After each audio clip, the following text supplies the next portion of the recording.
ప్రెగ్నెన్సీలో కాన్స్టిపేషన్ అనేది చాలా వరకు వస్తూ ఉంటుందండి. మెయిన్‌గా ఏంటి అంటే లైక్ కాన్స్టిపేషన్ అని రావడం కానీ అండ్ ఆల్సో కాన్స్టిపేషన్ వల్ల కూడా మనకు కడుపు ఉబ్బడం కానీ అండ్ ఆల్సో గ్యాస్ట్రిక్ ప్రాబ్లమ్ 100% ప్రెగ్నెన్సీలో గ్యాస్ట్రిక్ ప్రాబ్లమ్ అనేది చాలా వరకు ఉంటుంది. And also gastritis and also acidity అనేది చాలా వరకు చాలా మంది ప్రెగ్నెన్సీ ఉమెన్స్‌లో చూస్తూ ఉంటాం.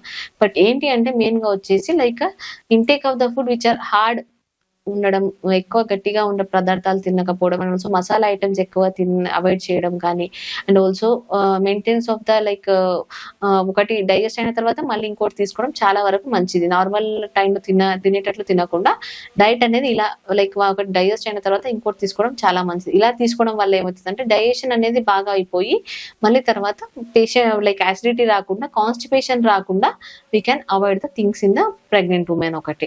And coming to the liquid content, మెయిన్‌గా లిక్విడ్ కంటెంట్ అనేది చాలా వరకు తీసుకోవాలి. మెయిన్‌గా వచ్చేసి juices like coming to the orange juice కానీ పైనాపిల్ అనేది అవాయిడ్ చేయండి maximum. Like another then that carrot juice కానీ బీట్రూట్ ఏబీసీ జ్యూస్ అనేది ఉంది ఇప్పుడు మనకి. లైక్ ఇలాంటివి కూడా తీసుకోవడం చాలా వరకు మంచిది compare to the solid food. Because liquid food తీసుకోవడం వల్ల ఏమవుతుందంటే ప్రెగ్నెన్సీలో ఈజీగా అబ్జర్వబుల్ అయిపోయి మనకు డైజెషన్ అనేది బాగా అవుతుంది compare to the solid and also hard foods.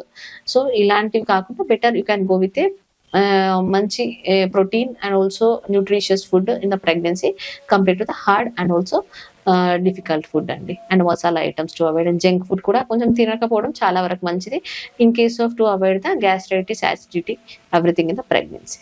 Thank you.